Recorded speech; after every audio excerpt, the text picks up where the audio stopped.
press secretary Karoline Leavitt says President Donald Trump's tariffs will take effect immediately after he unveils them at 4 o'clock tomorrow afternoon. She says the announcement will go down as one of the most important days in modern American history.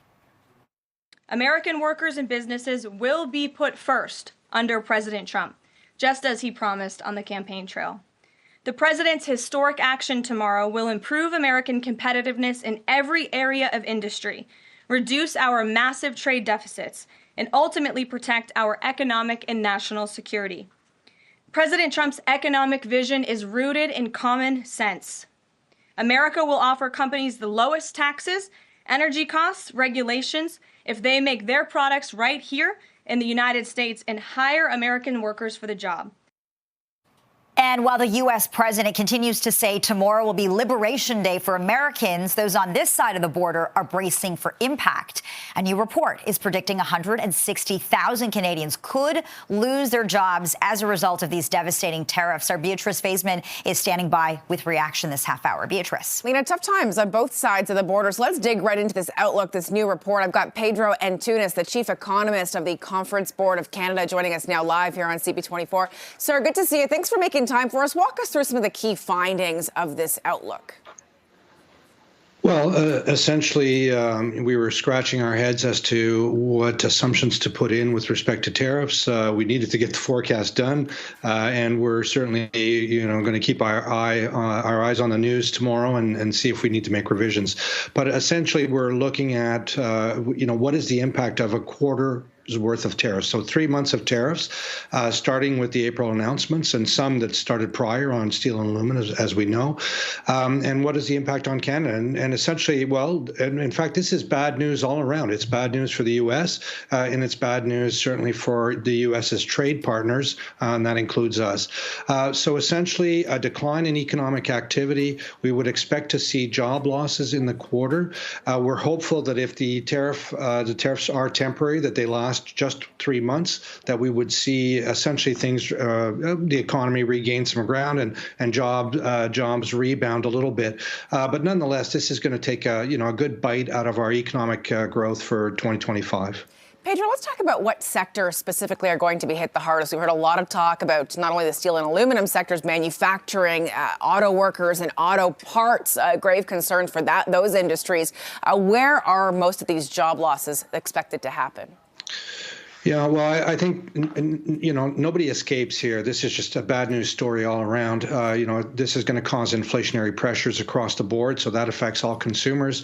We're going to see problems with tourism and tourism activity, and it's just going to affect consumers. It's already, in fact, affected consumer sentiment and business investment. So all of these things are going to take a hit. But of course, the industries that are most directly impacted by tariffs are anything to do with manufacturing. On the automatic manufacturing comes first and foremost to mind because it's such a big industry here. There's just no way we can compete with these kinds of tariff levels on, essentially the production that we supply or the value added that we supply to that very integrated supply chain. So this, again, is constantly on both sides of the border. It's going to cause problems on both sides of the border, but we are expecting to take a hit if these tariffs come in as planned tomorrow.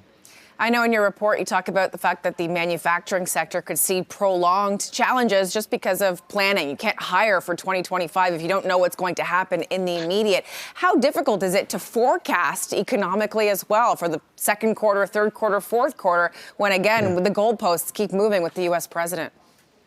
Well, I mean, these are challenging times. We're trying to do our best to kind of put together some assumptions that may reflect essentially what we think will happen.